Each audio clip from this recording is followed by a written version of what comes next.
यहाँ पर बात कही गई है कि as the advancement has taken place in biology, so anatomical environmental aspect became a great need for further description. Development in technology has provided many tools for scientists कि किसको किस में रखना है. Now they have a better understanding to keep organisms in more categories as per their more defined character. अगर हम किसी चीज़ के बारे में ज़्यादा नहीं जानेंगे तो हम कुत्ते और बकरी को एक ही मानेंगे. अगर छोटे बच्चे के सामने बकरी और कुत्ते को रख दें तो वो ज़्यादा मार्फोलॉजी भी नहीं जानता है, तो कहेगा ये दोनों तो एक ही है कुत्ता और बकरी, वो साइज सिर्फ जान पाता है. लेकिन जैसे जैसे हम करेक्टर जानने लगते हैं, जैसे जैसे बड़े होने लगते हैं, तो वैसे वैसे उसी तरीके से एडवांसमेंट ऑफ साइंस जैसे जैसे हुआ, we have seen more features on the basis of chemotaxonomy, on the basis of cytotaxonomy, on the basis of phylogeny, on the basis of numerical taxonomy. इन सारे एस्पेक्ट्स को लिया गया और जेनेटिक्स को भी लिया गया और उनके बेसिस पर और क्लासिफिकेशन किए गए. हम बेसिकली ये जान पाए कि कौन फंडामेंटिकली सिमिलर है और कौन डिसिमिलर है. फिर हमने बताया कि एक जैसे सारे स्पीसीज़ उसमें सेम जीनस में होने चाहिए, सेम जीनस वाले सारे एक फैमिली में होने चाहिए, सेम फैमिली वाले सारे मतलब कई family with in same order आनी चाहिए, वो उसी ऑर्डर से इवॉल्व होने चाहिए. और कई ऑर्डर जो डिफरेंट ऑर्डर्स हैं वो एक ही क्लास में आना चाहिए और कई क्लास एक ही फाइलम या डिवीज़न को बिलोंग करना चाहिए and those classes should belong to same kingdom. तो इस तरीके से भी हमको अब उनको क्लासीफाई करना था. On the basis of cell structure, mode of nutrition, reproduction and phylogenetic relationship. तो विठाकर ने टू किंगडम क्लासिफिकेशन सिस्टम किसने डेवलप किया बोलो. हाँ, तो वो टू किंगडम क्लासिफिकेशन है, फिर विठाकर ने किया. फिर इसके बाद सिक्स किंगडम क्लासिफिकेशन भी आया, बट वो उतना चल नहीं पाया, जिसमें आर्की बैक्टीरिया को उन्होंने अलग रख दिया था. विठाकर का 5 किंगडम सिस्टम अभी भी वैलिड है. So Monera, Protista, fungi, Plantae और एनिमेलिया में किया गया. Though as per that advancement will take place, there will more be shuffling. जैसे साइनोबैक्टीरिया को पहले बैक्टीरिया में रखा गया था और अभी प्लांटे में पढ़ेंगे, तो हमेशा इसमें शफलिंग होती रहती है जैसे जैसे हमारी नॉलेज बढ़ती रहेगी. But Whittaker has not describe virus lichen, viroids और जैसे आपने वो कौन सा prions has a cellular organism, this cause many infectious disease. So Stanley described virus, viroids similar smaller than virus. तो वायरॉइड्स के बारे में भी बताया कि वो एक प्रोटीन होते हैं सिर्फ, तो जो कि इम्प्रॉपरली फोल्डेड है. वायरॉइड्स क्या होते हैं? इम्प्रॉपरली फोल्डेड प्रोटीन होते हैं जो हमारे ब्रेन में या प्लांट की लीव्स को कर्व कर देते हैं, तो या उनको डॉफ कर देते हैं, बौना कर देते हैं. तो ये सारी चीज़ें बाद में और आई. 10 क्लासिफिकेशन सिस्टम है undergone several changes over a period of time and still changing. इतनी बात समझ में आ गई? इसको ऐसे कहीं ऐसे याद कर लेना, हम आपके पास नोट्स भेज देंगे. बोलो. State two economically important uses of heterotrophic bacteria, archaebacteria. तो हीट्रोट्रोपिक बैक्टीरिया के बारे में two economically important use. Heterotrophic bacteria क्या होते हैं? जो हमने बताया आपको कुछ ऐसे बैक्टीरिया हैं जो जिनमें क्लोरोफिल है, वो ऑटोट्रोपिक बैक्टीरिया खुद खाना बनाते हैं. और ऑटोट्रोपिक में भी कीमोट्रोपिक और फोटोट्रोपिक हैं. जो केमिकल से खाना बना ले वो कीमोट्रोपिक, कीमो ऑटोट्रोपिक. बोलो बात सही है? और एक जो सूर्य से खाना बना ले वो फोटो ऑटोट्रोपिक. तो ऑटोट्रोपिक के भी दो हैं, तो एक हीट्रोट्रोपिक और ऑटोट्रोपिक. ऑटोट्रोपिक हमने देख लिए. अच्छा, हीट्रोट्रोपिक कौन होंगे? जैसे नाइट्रोजन फिक्सेशन वाले बैक्टीरिया. नाइट्रोजन फिक्सेशन वाले का किसी का जैसे बताओ कौन कौन से होते हैं, कोई एग्जांपल? हाँ, ये ठीक है. So being decomposers used in production of antibiotics. कई बार इन्हीं बैक्टीरिया से, हमको मालूम है ये जो बायोटिक्स हैं वो बैक्टीरिया से ही बनती हैं, वो दूसरे हार्मफुल बैक्टीरिया को मारती हैं. वो बैक्टीरिया को सुखा के ही एंटीबायोटिक बनाई जाती हैं. तो इस तरीके से ये एंटीबायोटिक्स होती हैं. वो दूसरे के रिप्रोडक्शन चेन को या उनकी सेल वॉल को हैम्पर कर देती हैं, ब्लॉक कर देती हैं उनके रिप्रोडक्शन मैकेनिज्म को, और इस तरीके से उनको प्रोलिफरेट या बढ़ने से रोकती हैं. तो इनकी क्या क्या प्रॉपर्टी हैं ये डिकम्पोज़र के तौर पर याद इस्तेमाल किए जाते हैं, ज़मीन में पाए जाते हैं, कंपोस्ट बनाने के लिए इस्तेमाल किए जाते हैं, नाइट्रोजन फिक्सेशन में लेग्यूमिनस प्लांट्स में यूज़ होते हैं। अच्छा, आर्की बैक्टीरिया क्या होता है? Production of biogas from cow dung, Archie bacteria. ये भी बहुत पुराने होस्टाइल क्लाइमेट में रहने वाले ये सब बैक्टीरिया हैं।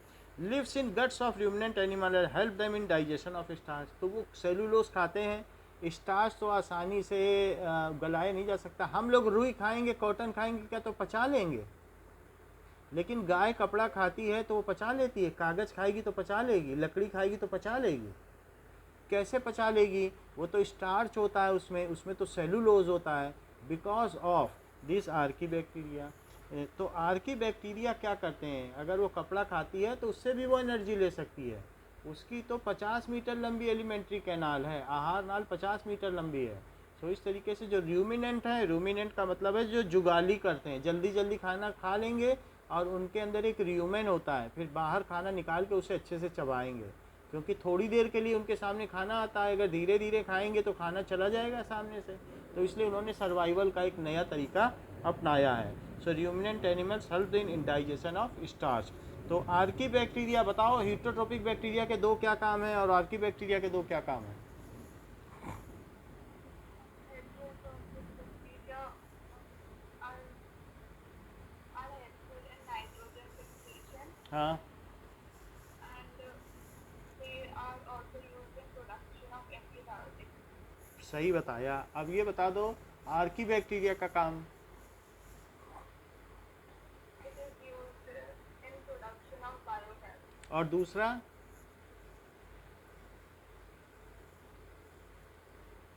जो रूमिनेंट हैं, जो काऊ लोग हैं, तो उनके अंदर में, उनके गट में, गट का मतलब स्टमक में और इंटेस्टाइन में, वहाँ ये जाती हैं और खाने को पचा देती हैं। खाने में स्टार्च है, सेल्यूलोज है। हमारी बॉडी में अगर खीरा खाएंगे तो वो रफेज है, वो वैसे का वैसा निकल जाएगा, उससे एनर्जी नहीं मिलेगी। अगर हम खीरा खाते जाएंगे तो आदमी मर भी सकता है, वो बिल्कुल भी सिंगल न्यूट्रिएंट नहीं देता है।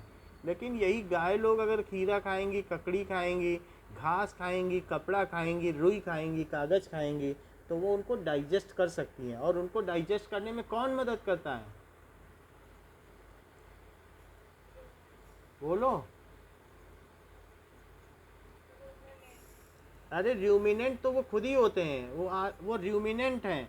वो जो गाय लोग हैं ना, वो Archaea bacteria. हाँ, उनके पेट में र्यूमेन होता है, जहाँ खाना इकट्ठा होता है। क्या ये बात पता नहीं है कि जैसे गाय लोग हैं, सो दे आर हैविंग र्यूमेन, उनके पेट में एक स्थान है, वहाँ से ये बहुत बड़ी थैली है, वहाँ से फिर मुंह में आता है खाना, ये र्यूमेन है।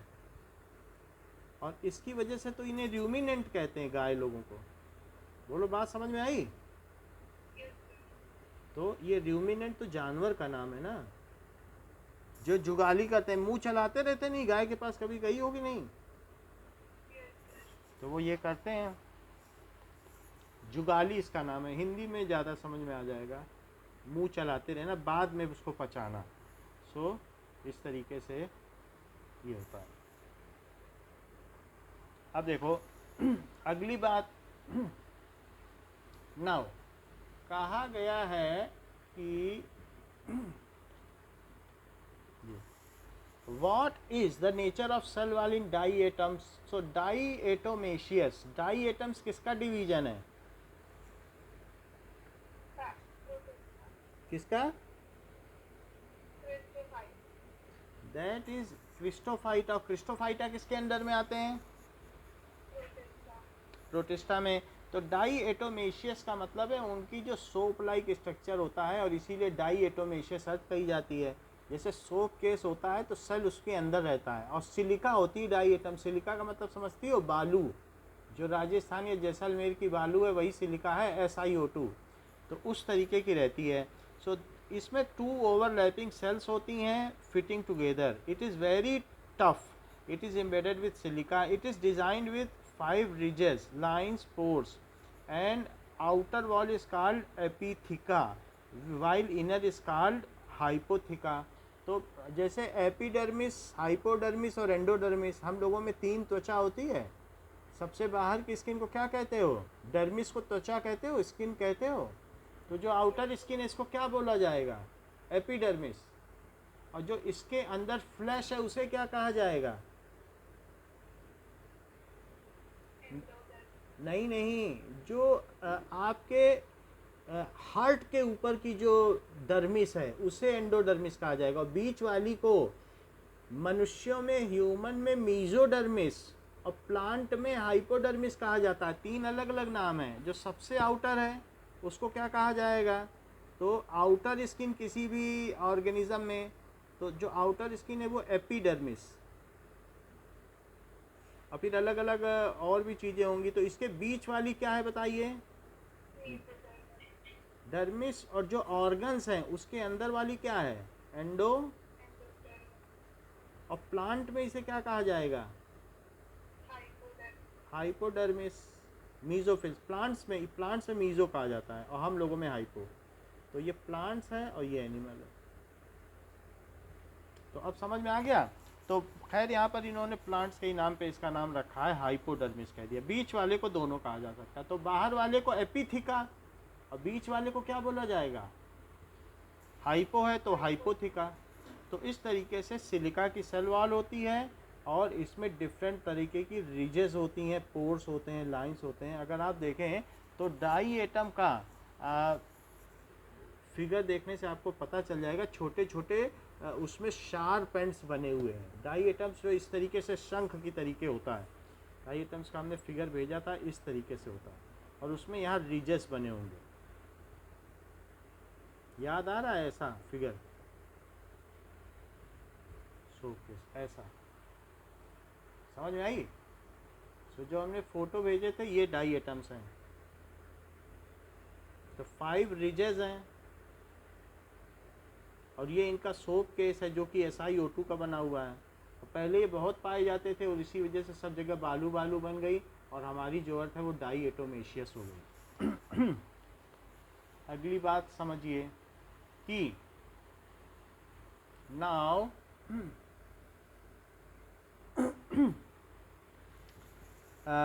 That is what is the nature of cell wall. तो उनकी नेचर कैसी होती है? क्या सोप टाइप होती है? नेचर ऑफ सेल वॉल बोलो। सोप टाइप होती है और वो आपस में परफेक्टली ओवरलैप करती है। उसमें 5 रिजेस होती हैं और बाहर की जो स्किन है वो एपिथिका और बीच वाली हाइपोथिका कहलाती है। Found out what do the terms algae Bloom and red tides signify. तो एल्गे ब्लूम यानी रेड टाइड क्या है? दैट इज सम डाइनोफ्लैजिलेट्स जिसमें 2 फ्लैजिला होते हैं। दैट इज एक फ्लैजिला लेटरल होगा डाइनोफ्लैजिलेट में और एक लॉन्गिट्यूडनल होगा। देखा है, बताया था ना आपको। डाइनोफ्लैजिलेट्स में रेड पिगमेंट होते हैं उन सेल्स में और ये रेड टाइड्स कहते हैं। They multiply rapidly. These marine organism make a red sheet over sea. Sea के ऊपर बिल्कुल रेड का तरीके का कारपेट लगता है। कहीं कहीं पर रेड सी है या लाल सागर है, वहाँ देखोगे तो उस तरीके दे लुक रेड टाइड्स। वो रेड टाइड्स की तरीके लगते हैं। तो एक पानी के ऊपर सा बना लेते हैं टाइड जैसा स्ट्रक्चर।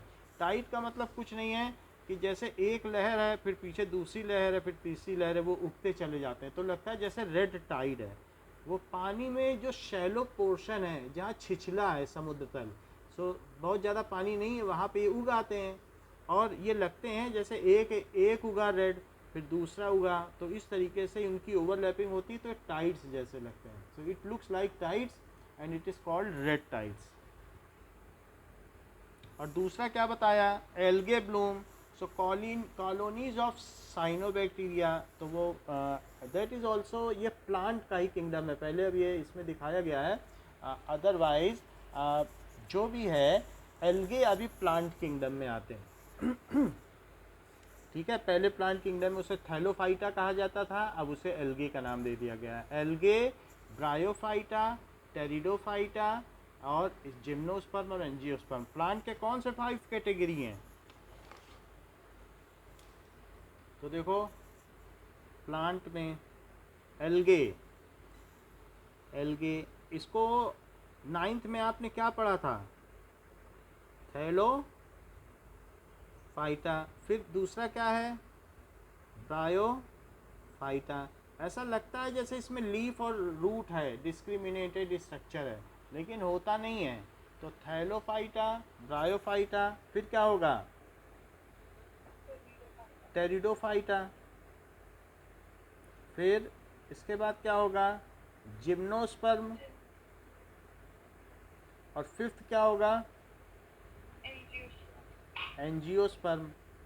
सो नाउ जो एल्गे है वो किसी के साथ बैक्टीरिया में नहीं आता है। एल्गे जो भी है वो सब किस में आ चुका है, प्लांट किंगडम में। ठीक है, इसे साइनोबैक्टीरिया भी कहा जाता है। So it is called cyanobacteria. So this is the all division, ये इसका टोटल डिवीजन। अब देखें now this is algae bloom. क्या होता है, what does it mean by algae bloom? तो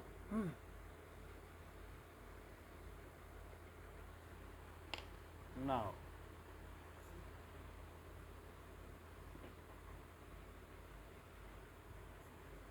that is colonies of cyanobacteria, nostoc, anabaena, bloom in polluted water। बिल्कुल हरा हरा पानी कर देते हैं, तो वहाँ एल्गे बहुत अचानक उगने लगता है।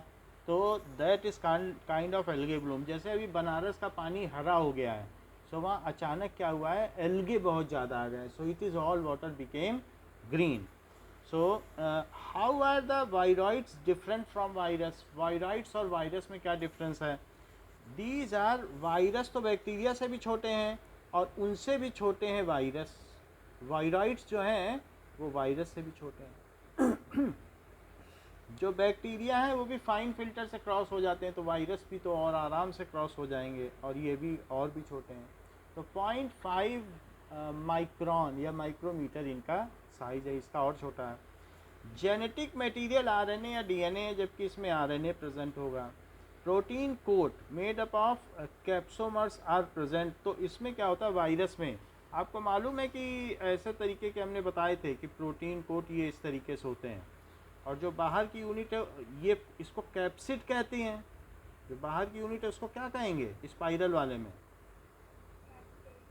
और इसकी जो सिंगल यूनिट है उसे क्या कहेंगे, कैप्सोमर। तो कैप्सोमर से पॉलीकैप्सिड बना, उसी को हम कैप्सिड कह रहे हैं। तो इट इज़ कैप्सोमर। जबकि इसमें प्रोटीन कोट होता ही नहीं है, आरएनए सिर्फ फ्री रहता है, ऊपर कोटिंग नहीं होती है। और जबकि इसमें कोट होता है। कोट किस तरीके का है, तो हमने देखा था कि इसके ऊपर जो भी कोट है, टेट्राहीड्रल, ऑक्टाहीड्रल या पॉलीहीड्रल, वो हीड्रल एक शेप लिए रहता है, क्रिस्टलाइन फॉर्म में रहता है, और इसमें कोट होता ही नहीं। इससे मम्स, एड्स और इस तरीके की बीमारियां हो जाती हैं। जबकि इससे पोटैटो ट्यूबर और इन सब का जो रॉटिंग होती है, पोटैटो में फंगस टाइप जैसा लग जाता है, तो वो सब इससे होता है। Describe briefly the 4 major groups of protozoa. तो प्रोटोजोआ क्या, प्रोटोजोआ खुद किस में आता है बताओ? क्या ये प्रोटिस्टा में आता है? प्रोटिस्टा की क्या क्या कैटेगरीज हैं?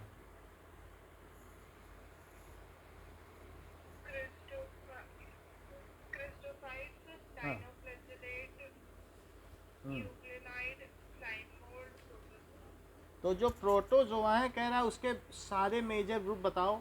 तो प्रोटोजोआ के आप ये देख लें, जो भी 4 तरीके के ग्रुप हैं वो कौन कौन से हैं? There are 4 major groups of protozoa. That is, यहाँ देखिए, सो दैट इज फ्लैजिलेटेड, किसी में फ्लैजिला है, कोई एमीबॉइड है, इरेगुलर शेप है, किसी किसी में स्पोर फॉर्मेशन है, किसी में सीलिया है, सीलिएटेड है, पैरामीशियम के तरीके से। जैसे फ्लैजिलेटेड प्रोटोजोआ यूग्लिना हो गया, अमीबा हो गया, किसी किसी में स्पोर फॉर्मेशन है। नाउ ये हैबिटेट क्या है, मोस्टली एंडोपैरासाइटिक। तो फ्लैजिलेटेड प्रोटोजोआ एंडोपैरासाइटिक यानी अंदर रहते हैं, जो दूसरे ऑर्गेनिज्म के अंदर, बॉडी के अंदर रहते हैं, फ्लैजिला रहता है। तो पैरामीशियम हमारी बॉडी में चला जाए, वहाँ पर वो रहने लग जाए। ये क्या है, फ्रेश वाटर में रहते हैं, ये भी एंडोपैरासाइटिक है। डायरिया हो जाता है गंदा पानी पीने से, अमीबा हमारे अंदर जाके प्रोलिफरेट करते हैं, रिप्रोड्यूस करते हैं, ये सभी एंडोपैरासाइटिक हैं। ये भी फ्रेश वाटर एंडोपैरासाइटिक है। तो मोस्ट सभी जो है एंडोपैरासाइटिक हैं एंड इट इज़ सिम्बायोटिक। कुछ ऐसे भी होते हैं जो किसी और के साथ, फंगस के साथ या बैक्टीरिया के साथ अपना एक रिलेशन बना लेते हैं, सिम्बायोटिक हैं। इनमें फ्लैजिला है, इसमें स्यूडोपोडिया है, इसमें ऐसा कुछ भी नहीं है, जबकि इसमें सीलिया है। न्यूट्रिशन किस तरीके का है? हीट्रोट्रोपिक है, अमीबा अंदर खाना डाल के पचा लेता है क्योंकि ये फूड वैक्यूल बनाता है। इसका होलोजोइक है, ये हीट्रोजोइक है। हीट्रोजोइक का मतलब दोनों तरीके का है कि हीट्रोजोइक का मतलब है बाहर भी पचा सकता है और अंदर भी खा सकता है। स्पोरोजोआ ऐसे होते हैं। ये भी दैट इज़ हीट्रोजोइक है। सो ये दैट इज़ हीट्रोजोइक एंड होलोजोइक। तो ये दोनों बताया जा रहा है, जबकि ये हीट्रोट्रोपिक है। हीट्रोट्रोपिक का मतलब है खाना नहीं बना सकता है। एंड सेप्रोजोइक, ये मरी हुई चीज़ों को खाता है, उनके ऊपर उगेगा, उनको धीरे धीरे डिके करेगा। ये सेप्रोजोइक है, खाना नहीं बना पाता लेकिन सेप्रोजोइक है, ये पूरा खाना खा लेता है। ये किस तरीके का है? सेप्रोजोइक है। ये भी सब सेप्रोजोइक हैं, लेकिन ये हीट्रोजोइक है। एक होलोजोइक होता है, एक हीट्रोजोइक, दोनों तरीके से करता है। ये भी हीट्रोजोइक है एंड होलोजोइक भी इसमें लिखा गया है। हीट्रोजोइक देख लेना आप कि किस तरीके से हीट्रोजोइक का क्या मतलब है। बाई एसेक्सुअल रिप्रोडक्शन, नाउ इसमें क्या होता है कि asexual by longitudinally binary fission, यानी जब ये टूटते हैं तो लॉन्गिट्यूडनल लेंथ वाइज टूटते हैं। तो आप देखो फ्लैजिला जिसमें होगा, तो फ्लैजिला किसमें है? यूग्लिनॉइड। यूग्लिनॉइड कैसे टूटेगा? लॉन्गिट्यूडनली टूटेगा, दो यूग्लिना बन जाएंगे। तो इस तरीके से ये यूग्लिना है, इस तरीके से, तो ये यूग्लिना है, तो दो लॉन्गिट्यूडनल डिवीज़न हो जाता है। लॉन्गिट्यूडनली इनमें डिवीज़न हो जाता है। So such kind of division takes place. जो रिप्रोडक्शन होगा वो लॉन्गिट्यूडनल होगा। दूसरा किस तरीके का है? बाइनरी और मल्टीपल फिजन। अमीबा में कैसा होता है? एक अमीबा दो पार्ट्स में टूट जाता है कि नहीं? कोई इनमें सिमेट्री नहीं होती है। जैसे इसमें एक तरीके की लॉन्गिट्यूडनल सिमेट्री है, बिल्कुल एक जैसे दिखते हैं, ऐसा इसमें नहीं है। इसमें इरेगुलरली टूटते हैं। अमीबा का तो कोई रेगुलर शेप भी नहीं होता। अच्छा, ये स्पोर में जैसे प्लाज्मोडियम टाइप, इसमें क्या होता है बताओ? स्पोर फॉर्मेशन होता है, प्लाज्मोडियम बस्ट करता है, उसमें सिस्ट रहते हैं, बोलो। तो प्लाज्मोडियम में मल्टीपल फिजन तो आपने देखा है ना, कि जो हमारे अंदर मलेरियल पैरासाइट है तो जो फीमेल एनोफिलीज एक जगह से दूसरी जगह फैलाती है और फिर हमारी बॉडी में ही ये रहता है और हमारी बॉडी में ये रिप्रोड्यूस करता है। तो इसका किस तरीके का फिजन है? बाइनरी की मल्टीपल? बाई ट्रांसवर्स और बाइनरी सेक्शन। इसमें ट्रांसवर्स है, दो टुकड़ा होगा, लेकिन इसमें लॉन्गिट्यूडनल था, तो इसमें कैसा था? ऐसे टूटेगा। जैसे सीलिया है, सीलिएटेड कौन होता है? पैरामीशियम। तो पैरामीशियम में जो उसका ट्रांसवर्स है उस तरीके से उसमें टूटेगा। पैरामीशियम में सीलिएटेड है, बट पैरामीशियम में भी हम ये देखते हैं जो शू जैसा स्ट्रक्चर है। तो पैरामीशियम इस तरीके से होता है कि ये बुक में तो ऐसे ही दिखाया है। ट्रांसवर्स कैसे है ये टीचर से पता करने में पता चलेगा। टूटता ये भी ऐसे ही। ट्रांसवर्स क्यों कह रहे हैं लॉन्गिट्यूडनल, ये देखने वाली बात होगी, बट और में हो सकता है ट्रांसवर्स हो। यहाँ तो लेंथ वाइज ही लग रहा है। तो सिलिएटेड पैरामीशियम है, बट जो दूसरे सीलिया हैं उनमें देखने में हो सकता है ऐसा लगता हो कि ट्रांसवर्स हो। बाकी इसका एग्जांपल क्या है? पैरामीशियम। पैरामीशियम का आप डिवीज़न देखोगे तो ट्रांसवर्स तो नहीं लगता है पैरामीशियम में, उसमें ऐसे नहीं होता है, लेंथ वाइज होता है, लॉन्गिट्यूडनल। अच्छा, एंट अमीबा एंड ट्राइपोनोसोवा जिससे स्लीपिंग सिकनेस आती है, या फ्लैजिलेटेड में यूग्लिनॉइड्स भी कह सकती हो, यूग्लिनॉइड भी इनको कहा जाता है। फ्लैजिलेटेड प्रोटोजोआ को क्या कहते हैं? तो मतलब यूग्लिना जैसा होता है। ट्राइपोनोसोमा है, स्लीपिंग सिकनेस आती है। तो इसका फिगर देख लेना। Plants are autotrophic. Can you think of some plants that are partially heterotrophic? ऐसे कुछ हैं कि जो पार्शली हीटरोट्रोपिक हैं? आप अपना विचार प्रस्तुत करिए। जैसे ये दूसरे इंसेक्टिवोरस हैं जिनको नाइट्रोजन की डेफिशिएंसी है, वो एनिमल को खा लेते हैं। क्यों खाते हैं? क्या उनसे उनको खाना चाहिए कि नाइट्रोजन चाहिए? इंसेक्ट ट्रैपिंग वालों को बताइए। जो उनको प्रोटीन चाहिए। खाना तो बना लेंगे, प्लांट का मतलब ही है कि उसमें क्लोरोफिल ए हो, क्लोरोफिल बी हो या क्लोरोफिल सी हो, कोई ना कोई क्लोरोफिल तो होगा ही, फोटोसिंथेसिस तो करेंगे ही। तो फिर वो कीड़े क्यों खाते हैं, इंसेक्ट क्यों खाते हैं बताइए? प्रोटीन के लिए। क्योंकि उनमें प्रोटीन नहीं मिलेगा, उनमें कोई नाइट्रोजन फिक्सेशन के लिए उन्होंने किसी से सिम्बियोसिस नहीं कर रखी है। तो इसलिए plants contain chlorophyll but some plants are heterotrophic mode of nutrition. कह रहा है फिर भी क्यों हीट्रोट्रोपिक है जब उनमें क्लोरोफिल है? तो insectivorous plants have specialised leaves to trap insects. उनमें कांटेदार लीव होती है जिससे कि वो इंसेक्ट को ट्रैप कर सकते हैं। तो अगर देखा जाए तो इनमें ऊपर का होगा इस तरीके का दांत जैसा शेप होगा और नीचे का भी कैप है और इस तरीके का है, और जब भी कोई फ्लाई इसमें अंदर आएगी तो उसको ये खा जाएगा दांत से, तो ये बंद कर लेगा। इंसेक्टिवोर है तो इसकी लीफ इस तरीके की होगी। तो इंसेक्टिवोरस में specialised leaves to trap insect. The trapped insects are killed and digested by photolytic proteolytic enzyme. जो प्रोटीन को तोड़ दे उनको क्या कहेंगे? क्या प्रोटोलिटिक एंजाइम है? प्रोटोलिसिस। तो proteolytic enzyme secreted by epidermis of the leaves. तो लीव्स की जो आउटर सेल है उसको एपिडर्मिस कहेंगे, और उसमें से कुछ ऐसे एंजाइम सेक्रीट होते हैं जो उस कीड़े को मार देंगे और उसके प्रोटीन को तोड़ देंगे अमीनो एसिड में, और प्लांट प्रोटीन में, प्लांट अमीनो एसिड में बदल देंगे। प्रोटीन टूटता है तो किस में बदलता है? अमीनो एसिड में। जब हम दाल खाते हैं, प्लांट प्रोटीन खाते हैं, तो हमारी बॉडी में अमीनो एसिड बनता है, लेकिन उनको फिर अलग तरीके से अरेंज करके एनिमल प्रोटीन बनाया जाता है। खाते तो हम प्लांट प्रोटीन है, वो अमीनो एसिड में तोड़ा जाता है, लेकिन बाद में उसको फिर से जब जोड़ा जाएगा तो एनिमल प्रोटीन बनेगा। Because rearrange is necessary. अगर रीअरेंजमेंट ना हो तो प्लांट का प्रोटीन हमारे किस काम का? वो तो लोकोमोशन नहीं कर सकता और हमें लोकोमोशन करना है। So there is rearrangement necessary, है कि नहीं? और हमारी बॉडी में भी जो प्रोटीन है वो ट्रिप्सिन तोड़ता है कि नहीं, और पेप्सिन उसे तोड़ता है कि नहीं अमीनो एसिड में।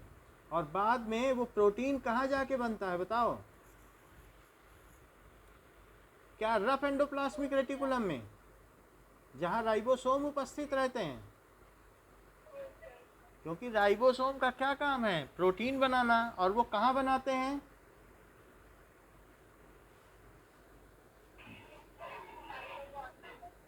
माइटोकॉन्ड्रियम बनाएंगे। ऐसी बात मत करो। ये देखो, तो जो भी हमारी बॉडी में प्रोटीन बनेगा वो कैसे बनता है? ये देखो कि यहाँ पे देखिए, ये सेल है, और सेल में ब्लड सेल्स गई इसके चारों तरफ, ब्लड सेल्स। और ब्लड सेल ने क्या किया कि इसको अपना सारा न्यूट्रिएंट्स दे दिया। ब्लड सेल ने इसको घेर दिया, फिर आगे चल के हर एक सेल तक जाती हैं, और फिर वो ब्लड सेल आगे चल के निकल गई। तो ब्लड में क्या क्या डिजॉल्व था? ये सेल है। क्या ब्लड के प्लाज्मा में, ये प्लाज्मा है, ये आरबीसी है, ये प्लेटलेट्स हैं, और ये डब्ल्यूबीसी, और एक प्लाज्मा भी, ये चार चीज़ें हैं। प्लाज्मा में क्या क्या डिजॉल्व था? क्या कार्बोहाइड्रेट था? बोलो। प्लाज्मा में क्या एमिनो एसिड था? ये सब ये कहाँ से लेके आई थी? क्या इंटेस्टाइन के जेजूनम पार्ट से लेके आई थी?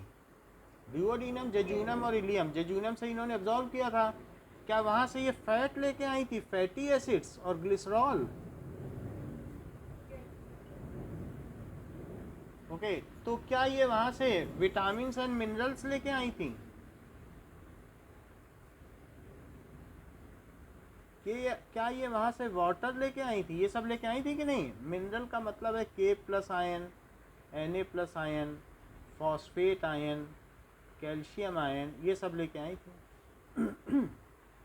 अच्छा, ये प्लाज्मा में डिजॉल्व फॉर्म में था, और ये आरबीसी क्या लेके आया था?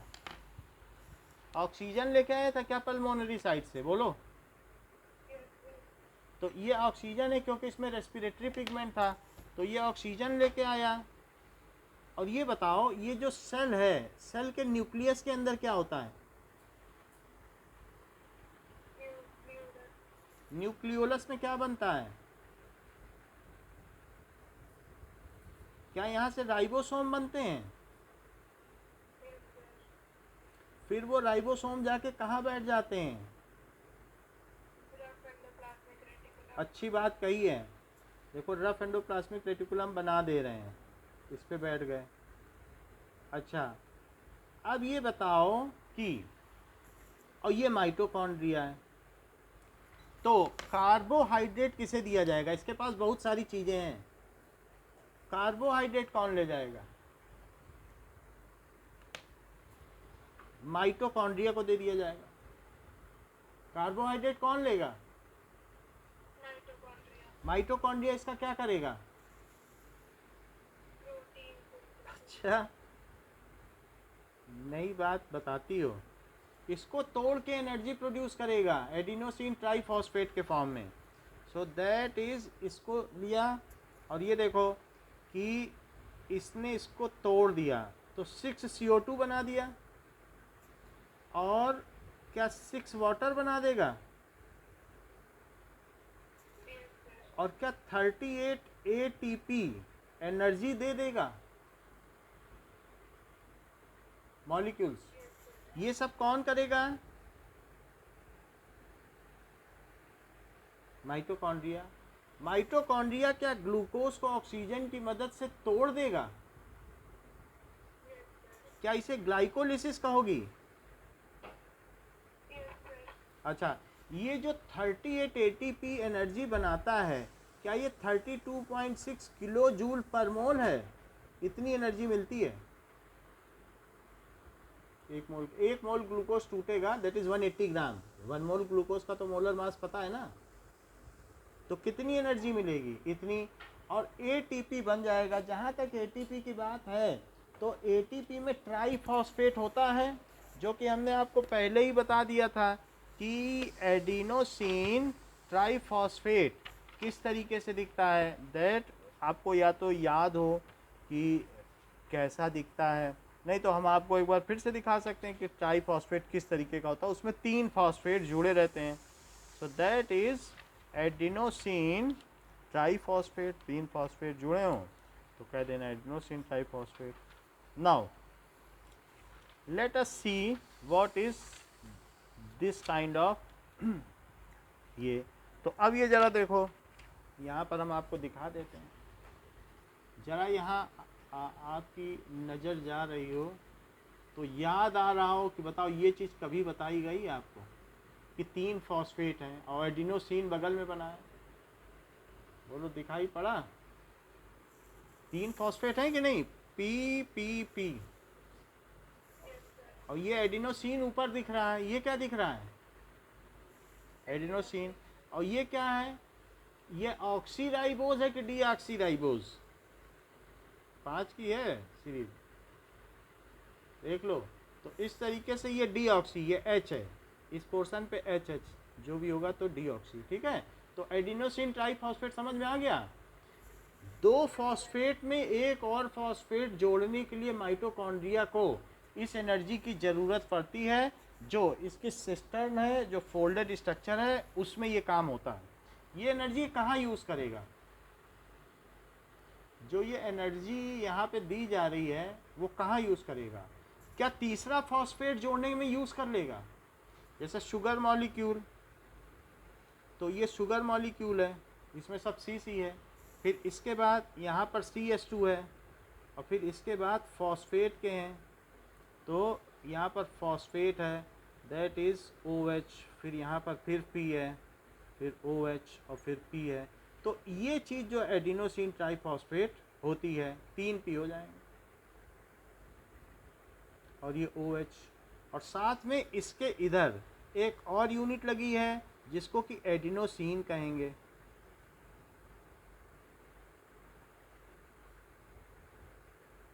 ये एडिनोसिन है। खैर आगे आपको बताया जाएगा कि क्या है ये एडिनोसिन ट्राइफॉस्फेट है। तो ये कौन बनाता है बताओ? माइटोकॉन्ड्रिया। अच्छी बात कही है, फॉस्फेट। अच्छा ये मुझे बताओ कि अगर दो हों तो डाइफॉस्फेट ना हो जाए? सो एडीपी में अगर एक फॉस्फेट आयन और जुड़ जाए और प्लस एनर्जी मिल जाए तो माइटोकॉन्ड्रिया इसे किस में बदल दे?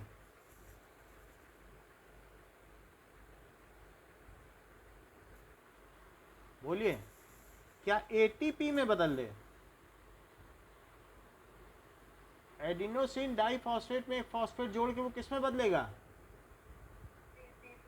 एटीपी। जैसे बॉम्ब ब्लास्ट होता है तो एनर्जी रिलीज होती है, फिर ये एटीपी किसको दिए जाएंगे?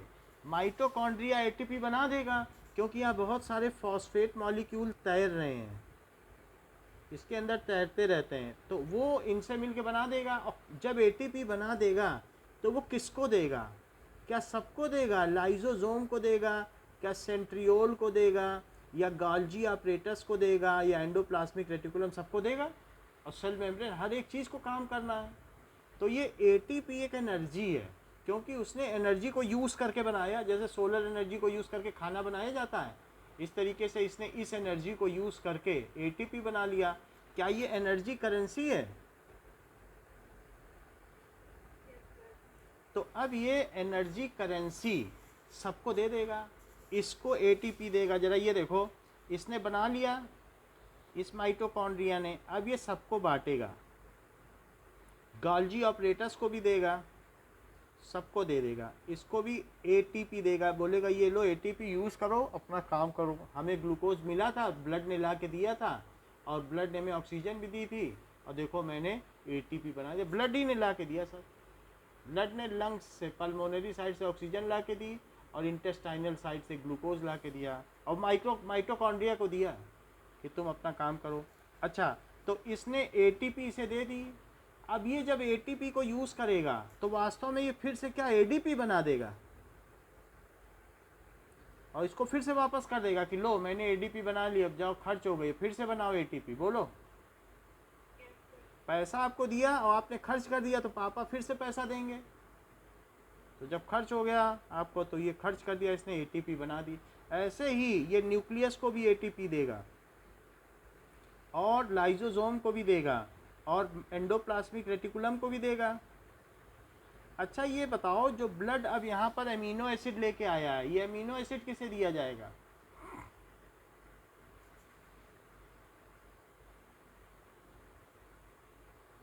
बताइए, अभी आपने बताया था थोड़ी देर पहले। प्रोटीन की सिंथेसिस कहाँ होती है? रफ एंडोप्लाज्मिक रेटिकुलम में। प्रोटीन की सिंथेसिस में कौन मदद करता है?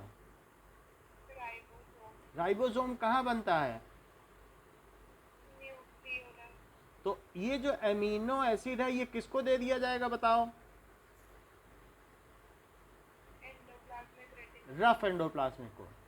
फिर ये फैटी एसिड्स और ग्लिसरॉल किसे दिए जाएंगे? क्या फैट के टूटने से फैटी एसिड और ग्लिसरॉल बने थे? बताओ, फैट टूटा था तो क्या बने थे? इसको लाइपेज ने तोड़ा था, अगर आपको याद हो तो बताइए, किसने तोड़ा था? पैंक्रियाटिक लाइपेज ने तोड़ा था। अब ये फिर टूट गए हैं, ये किसको दिए जाएंगे? कौन लिपिड बनाता है?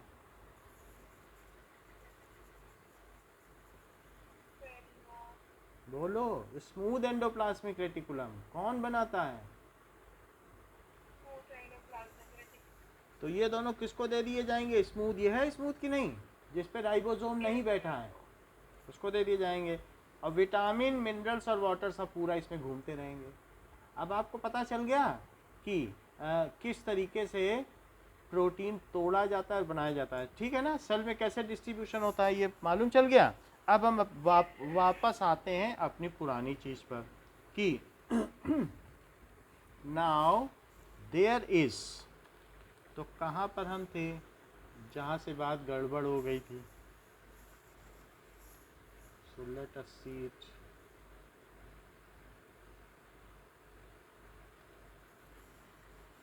Okay, just hold. हाँ, अब आ जाओ। तो क्या बात कही थी, ये प्रोटोलिसिस पे थे ना, तो प्रोटियो कहा गया, proteolytic enzyme secreted by epidermis of leaves. तो वो क्या करता है कि उसको तोड़ देगा उस इंसेक्ट को और उसके प्रोटीन ले लेगा। अब प्रोटीन में नाइट्रोजन होता है, अमीनो एसिड में नाइट्रोजन होता है कि नहीं?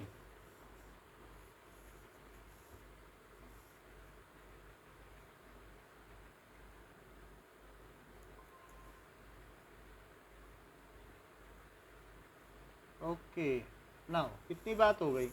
तो इस तरीके से जब इंसेक्ट खा लिया जाएगा तो उसके, सर वीडियो ब्लर आ रही है। अच्छा ब्लर आ रही है, एक मिनट।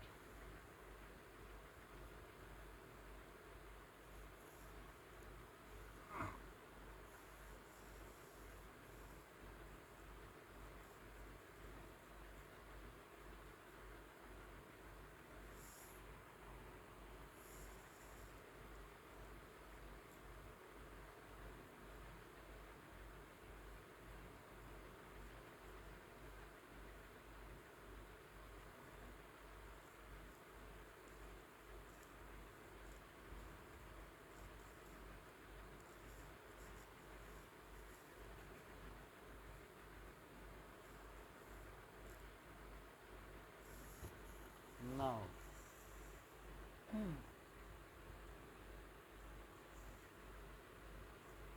अब देखें कि अभी ठीक हुई, कुछ इम्प्रूव हुआ? Yes sir. चलो, सो अगला क्या है, पैरासाइटिक फॉर्म, दैट इज ये specialise leave to trap insects, और इस तरीके से प्रोटीन तोड़ दी जाती है और प्रोटियोलिटिक एंजाइम से उनको तोड़ के अमीनो एसिड में बदल देते हैं। क्योंकि हमें मालूम है कि एनिमल प्रोटीन क्या प्लांट के किसी काम का है? क्योंकि उनको चलना फिरना नहीं है, तो उनको तो एनिमल प्रोटीन बनना होगा, तो प्रोटीन तो तोड़ना पड़ेगा ना अमीनो एसिड में, फिर वो अपने हिसाब से उसे अरेंज करेंगे मोतियों की माला को। बोलो। Yes sir. अच्छा, parasitic form that is Cuscuta. Cuscuta क्या है, क्या एक्सो पैरासाइट है कि एंडो पैरासाइट? अमरबेल बाहर रहता है। Develops haustoria which penetrates into the vascular bundle of the host plant to absorb water and solutes. तो कुछ ऐसे हीट्रोट्रोपिक हैं उनमें कांटे निकले रहते हैं। अगर आप देखो ना कस्क्यूटा में, तो अपने दांत गड़ा देगा और दूसरे प्लांट से सैप उसका रस पीता रहेगा। तो है ना हीट्रोटाइप, हीट्रो ट्रोप, क्योंकि पैरासाइटिक फॉर्म भी तो हीट्रोट्रोपिक होती है। तो हीट्रोट्रोप में सैप्रोफाइट, पैरासाइट, ये सभी आते हैं। सर ऑस्टोरिया क्या है? क्या, कहाँ पर लिखा है? डेवलप्स, उसके जो टीथ हैं, नुकीले टीथ। ऑस्टोरिया इज नथिंग बट, आपको फिगर याद है ना कस्क्यूटा का, कैसे नुकीले दांत थे कि दिखा बोलो। Yes sir. उसमें दांत जैसे निकले थे, हमने अमरबेल दिखाई थी, देख लेना कस्क्यूटा में, वो कैसे दूसरे पे दांत गड़ा देता है। और फिर इस तरीके का प्लांट होगा ये। जैसे अमरबेल है, तो अमरबेल जिस पे जाएगी और लिपट जाएगी तो उसमें ऐसे ऐसे दांत होंगे जिसमें बहुत शार्प टीथ होते हैं। तो ये जिस ब्रांच में रहेगी तो उस पर अपने दांत गड़ा देती है और फिर उससे पूरा सैप चूस लेती है। ये है कस्क्यूटा।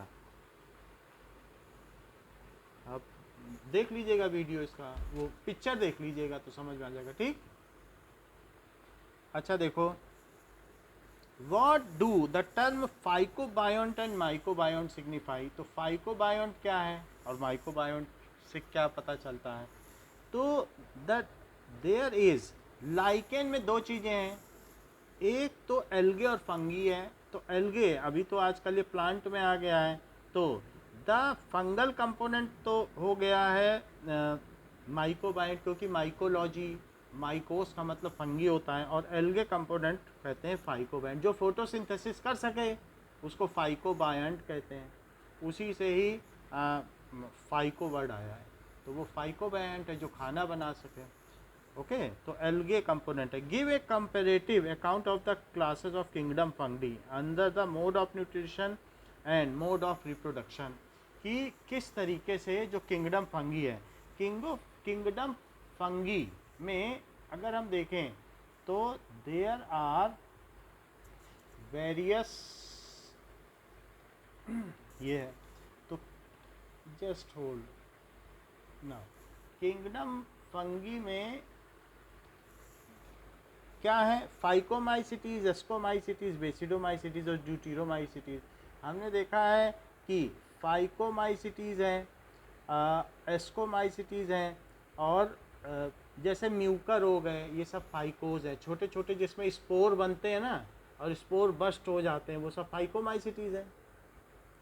ओके, ब्रेड माउल्ड हो गया, ब्रेड माउल्ड में भी तो बस्ट होता है स्पोर्स, तो वो फाइकोमाइसिटीज है। और एस्कस जिसमें कटोरी लाइक स्ट्रक्चर होता है, और एस्कीज होते हैं तो वो एस्कस होते हैं, उसमें वो हो गया एस्कोमाइसिटीज। और किसी किसी में बेसिडम होता है। बेसिडम तो आपको मालूम है ना कि नीचे लेमेला एक दूसरे के साथ परत दर परत लगे रहते हैं। बेसिडम में फिर बहुत सारा जो है डाइप्लॉइड वेजिटेटिव न्यूक्लियस होता है, और एक ड्यूटीरोमाइटिस जिसमें अभी अच्छी तरीके से पता नहीं चल पाया, तो उसको किस में रखेंगे, ड्यूटीरोमाइसिटीज में। अब जरा देखो मोड ऑफ न्यूट्रिशन के आधार पर इनमें क्या भेद है कि ये सेप्रोट्रोपिक हैं या पैरासाइटिक हैं। मान लीजिए कि ये ब्रेड पे उगाते हैं तो सेप्रोट्रोपिक हुए कि नहीं, सड़े गले ऑर्गेनिक सब्सटेंस पे उगाए। और कुछ कुछ जो है ऑब्लिगेट पैरासाइट हैं कि दूसरे पर रहेंगे और जीवित चीज़ों पर। तो कई ऐसे फंगस भी होते हैं कि हमारी बॉडी में रहेंगे, पैर में फंगस लग गया तो एलिफेंटियासिस या किसी तरीके से फंगल इन्फेक्शन हो गया हमारी बॉडी में। कई बार फंगस कहते हैं कि एचिंग हो गई है, दांत खाज खुजली हो गई, तो फंगस ही तो है। तो फंगी में ये ऑब्लिगेट पैरासाइट के तौर पर लिविंग पे भी रह सकते हैं। एस्कोमाइसिटीज सेप्रोफाइटिक हो सकते हैं, पैरासाइटिक हो सकते हैं, या कॉप्रोफाइलस काउडंग पे रह सकते हैं। कॉप्रोफाइलस क्या चीज़ होती है, काउडंग पे फंगस लगी उसको खा रहे हैं, दैट इज़, और उससे फिर वो गैस बना देते हैं, बायोगैस, मीथेन गैस बना देते हैं। सेप्रोफाइटिक और पैरासाइटिक हैं। और mostly decomposers, some are saprophytic and parasitic. तो ड्यूटीरोमाइसिटीज जो होते हैं इनका बहुत प्रिमिटिव स्ट्रक्चर है, या थोड़ा पार्ट उनका जो है सेक्सुअल रिप्रोडक्शन में थोड़ा ए सेक्सुअल है। तो इस तरीके से ये ज़्यादातर डिकम्पोजर्स होते हैं। Asexual reproduction through zoospores, तो इनमें जू स्पोर्स होता है या aplano and aplanospores produced in sporangia. तो स्पोरेंजिया में जू स्पोर्स होता है कि छोटे छोटे जो स्पोर्स हैं उन्हीं को जू स्पोर्स कहते हैं। अब जरा देखो कि नाउ ये जू स्पर से कोनिडिया हैं या मोटाइल ए सेक्सुअल स्पोर्स हैं। ये जहाँ भी जाएंगे सीधा जर्मिनेशन कर देंगे, यानी इनमें जो जू स्पोर हैं इनको किसी सेक्सुअल रिप्रोडक्शन की ज़रूरत नहीं है।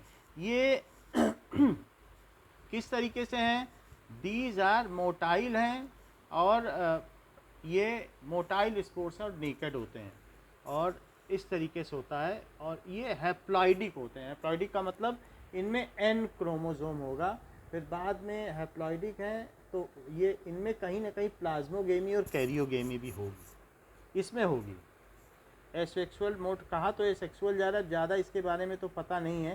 तो इसमें क्या होगा कि एन क्रोमोसोम है, हैप्लॉइडिक हैं, फिर उनमें डिवीज़न होता रहेगा। वो स्पोर्स जो होंगे वो भी हैप्लॉइडिक होंगे, लेकिन जहाँ गिरेंगे वहाँ उनमें प्लाज्मोगेमी होगी, कैरियोगेमी होगी।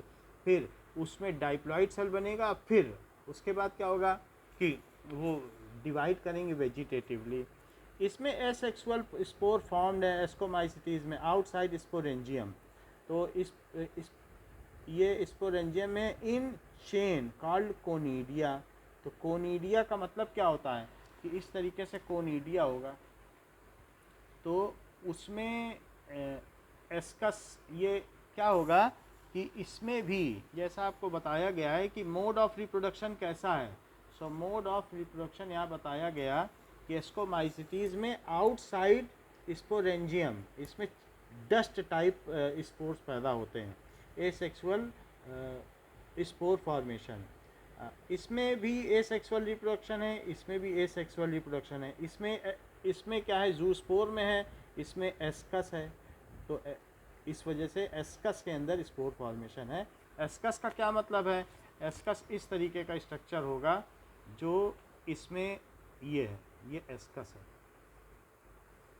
तो यहाँ पर है, ये फिलामेंट है, तो इस एस्कस में स्पोर फॉर्मेशन होगा, फिर भी इसमें एसेक्सुअल कहा गया है। बेसिडोस्पोर्स है, बेसिडोस्पोर्स में बेसिडम होगा इस तरीके से, और नीचे स्पोर फॉर्मेशन होगा, ये बेसिडम है, तो यहाँ पर स्पोर फॉर्मेशन होगा।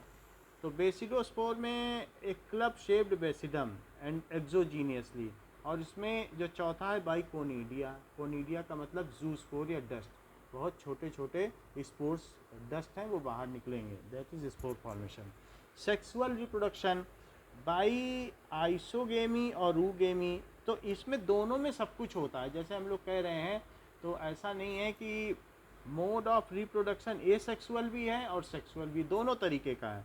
जैसे जूस्पोर एंड एप्लोनोस्पोर फॉर्म्ड हुए, और इनमें आइसोगेमी और रूगेमी, वही स्पोर्स बाद में मिल जाएंगे।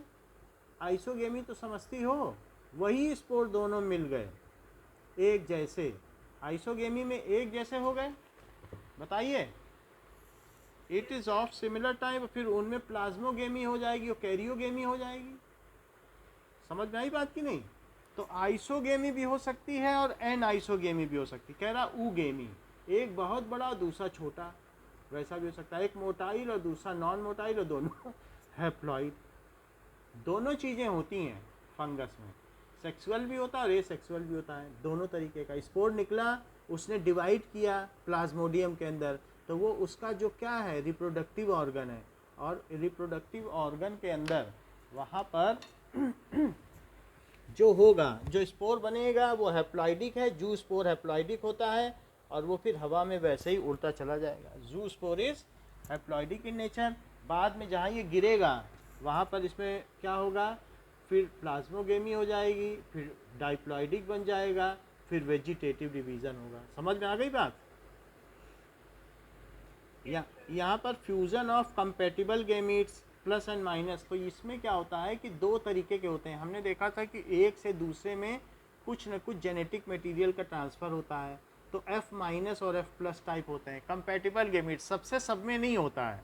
तो एस्कोमाइसिटीज़ में ऐसा होता है कई बार कि हाइफे का जो न्यूक्लियाई है और जो एस्कस का है वो आपस में एक दूसरे से मिलते हैं, तो इनमें मेल और फीमेल का फ़र्क रहता है, तो उनके बीच में कंपेटिबल गेमीट ही आपस में मिलते हैं। जो देता है अपना जेनेटिक मटेरियल वो मेल कहलाता है, और जो रिसीव करता है वो फीमेल कहलाता है। तो प्लस और माइनस स्टेंस है। इसमें compatible nuclei fuse to form zygote. इसमें भी वही चीज़ है कि ये भी ज़रा एडवांस है, और जाइगोट भी बनता है, और इसमें इस तरीके का कुछ भी एब्सेंट होता है।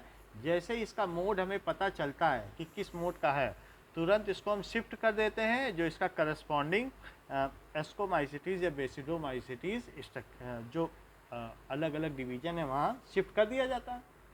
अब ज़रा देखो, what are the character features of euglenoid. Euglenoid के क्या क्या करेक्टरिस्टिक फीचर्स हैं? तो यूग्लिनाइड भी एक तरीके का प्रोटिस्टा है। तो euglenoid show the following distinguish character. ये फ्रेश वाटर में पाए जाते हैं, पॉन्ड्स में पाए जाते हैं। सेल वॉल नहीं होती है, but contains flexible pellicle made of protein.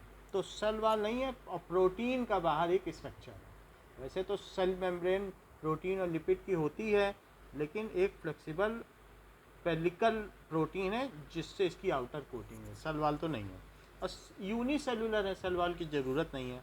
All the यूग्लिनाइड्स, वैसे तो यूनिसेलुलर बैक्टीरिया भी हैं बट उनमें सेल वॉल होती है। ऑल द यूग्लिनाइड्स है 1 और 2 flagella which help in swimming. 2 flagella होते हैं, मालूम है ना? यूग्लिनाइड्स में एक छोटा होता है एक बड़ा होता है, बोलो, है ना? तो bear a red pigmented eye spot and a gullet near the base of flagellum. तो यूग्लिनॉइड में क्या होगा, इस तरीके का स्ट्रक्चर होगा। ये है यूग्लिनाइड, बुक में बना हुआ है, दिस इज यूग्लिना, ठीक है। तो इसमें कैसा स्ट्रक्चर है कि एक आई स्पॉट जैसा होगा रेड पिगमेंट, रेड पिगमेंटेड है and gullet near the base of flagellum, flagella के नीचे, फ्लैजिला से ही ये खाना पकड़ेगा वहीं डाल लेगा, वही इसका मुंह है, जहाँ से खाना खाया जाता है वो गलेट है। ये देखो पैरामीशियम का गलेट, ये गलेट है, यहाँ से खाना खाता है, सीलिया से ला के यहाँ ले आएगा, और ये फ्लैजिला है तो फ्लैजिला से यहाँ खाना खाएगा, तो गलेट यही हुआ कि नहीं। Yes, sir. और रेड पिगमेंटेड कुछ इसमें और एक होता है, वो भी है। So it has red pigment and I spot है, उससे ये किसी चीज़ को देख भी सकता है, विजुअलाइज कर सकता है। बहुत प्रिमिटिव होगा, यूनिसेलुलर है तो आई स्पॉट ऐसे कहा जा रहा है, बट उसमें क्या होगा ये पता नहीं। Some are green and holophytic like other plant, few are green and saprobic, some are holotropic animals। इन सब चीज़ों को ध्यान देना पड़ेगा, ये क्या है, सभी टर्म्स को पढ़ना और सभी टर्म्स को ये क्या क्या चीज़ें हैं अलग से नोट करना और फिर नेट से देख के लिखना। Give a brief account of virus with respect to their structure and nature of genetic material, name viral disease. The name virus comes from venom या poisonous fluid. These are smaller than bacteria because they can be filterable by bacteria proof। Bacteria जिनसे नहीं जा सकते हैं उनसे virus भी गुजर जाते हैं। They are living organism, they are, ये कह रहे हैं कब होते हैं लिविंग, वायरस कब लिविंग है। They only can living, लिखा तो है लिविंग होते हैं, लिविंग नहीं है, जब किसी होस्ट के अंदर प्रवेश करते हैं तभी लिविंग बन पाते हैं। वायरस क्या लिविंग माने जाएंगे, किसी ने नहीं माना है। तो when they enter into host then only they mimic as living organism. अपना डीएनए है इनके पास, बाहर रहने पे तो इनका कुछ भी नहीं बना सकते। इनके पास तो अपने राइबोसोम भी नहीं है कि प्रोटीन बना लें, ना एंडोप्लाज्मिक रेटिकुलम है जिस पर प्रोटीन बना लें। तो प्रोटीन नहीं बना पाएंगे तो सेल की कोई चीज़ बना पाएंगे। तो they are non free living in nature, non-free living in nature and occurs only in obligate intracellular parasite। ये सेल के अंदर आते हैं और ऑब्लिगेट यानी उसका सब चीज़ ले लेते हैं, यही ऑब्लिगेशन है, और उसे कुछ भी नहीं देते हैं।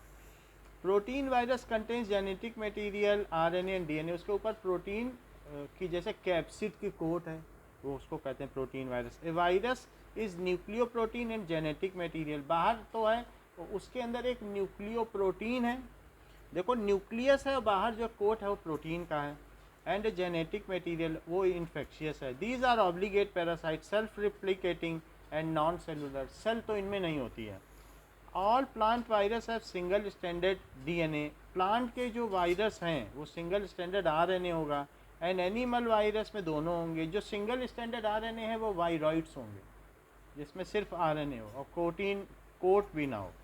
बैक्टीरियल वायरस जो बैक्टीरिया को खा जाते हैं, आपकी बुक में बैक्टीरियोफेज बना भी हुआ है।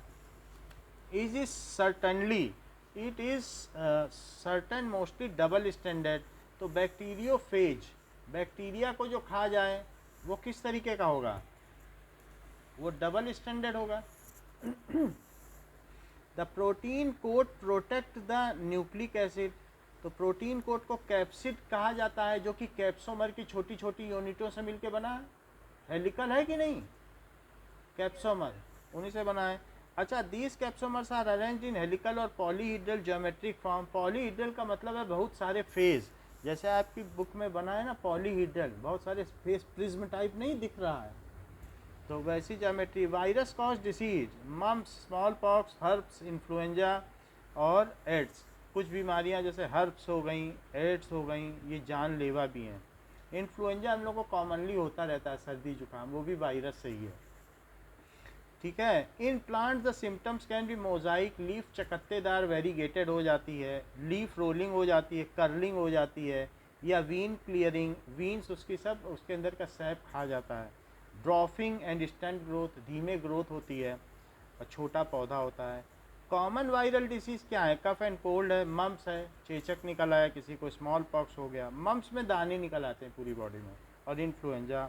Organise a discussion in your class on the topic are virus living और non living. Virus are link between living and non living, जो नॉन लिविंग है और लिविंग के बीच का एक लिंक है, तो इसमें न्यूक्लियो प्रोटीन है, बस इससे ज़्यादा कुछ नहीं है। दे पास possess some living character, some non living character. Crystallization is non living character, लेकिन ये रिप्रोड्यूस कर सकता है किसी होस्ट के अंदर, ये इसका लिविंग करेक्टर है. Actually they are metabolically inert, इनमें कोई भी बायोकेमिकल रिएक्शन नहीं होती. when outside the host cell they reproduce using the metabolic machinery of the host cell. जो मेजबानी करता है, जो इनके अंदर ये पहुंच जाते हैं एज ए गेस्ट, ये खुद गेस्ट हैं और हम लोग की बॉडी में पहुंच जाते हैं, हम लोग इनके होस्ट हो जाते हैं. तो जो दावत देता है वो होस्ट होता है और जो दावत खाता है वो गेस्ट होता है. एंड इन्फेक्ट केमिकली, और ये हमको केमिकली इन्फेक्ट कर देते हैं. समझ में आ गई बात? तो ये क्लास